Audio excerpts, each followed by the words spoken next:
ایک بار حضرت شبلی رحمۃ اللہ علیہ وضو کر کے گھر سے نکلے، راستے میں ہی تھے اللہ تعالیٰ کی طرف سے الہام ہوا، شبلی ایسا گستاخی وضو کر کے تو میرے گھر کی طرف جا رہا ہے۔ وہ سہم گئے اور پیچھے ہٹنے لگے۔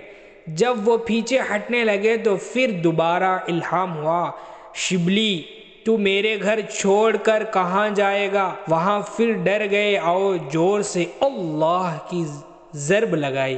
جب اللہ لفظ کہا تو الہام ہوا، شبلی تو ہمیں اپنا جوش دکھاتا ہے۔ حضرت شبلی رحمۃ اللہ علیہ یہ سن کر دوبارہ بیٹھ گئے۔ پھر تھوڑی دیر کے بعد الہام ہوا، شبلی تو ہمیں اپنا سبق دکھاتا ہے۔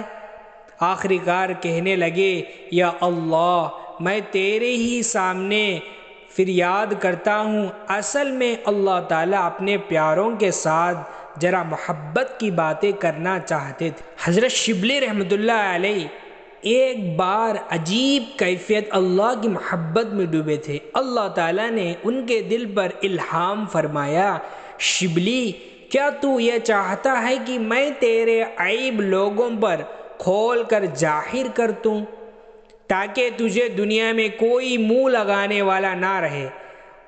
وہ بھی ذرا ناز کے موڈ میں تھے، لہٰذا جب یہ الہام ہوا تو وہ اس وقت اللہ رب العزت سے فرمانے لگے، اللہ کیا آپ چاہتے ہیں کہ میں آپ کی رحمت کھول کھول کر لوگوں پر ظاہر کر دوں تاکہ آپ کی دنیا میں کوئی سجدہ کرنے والا نہ رہے؟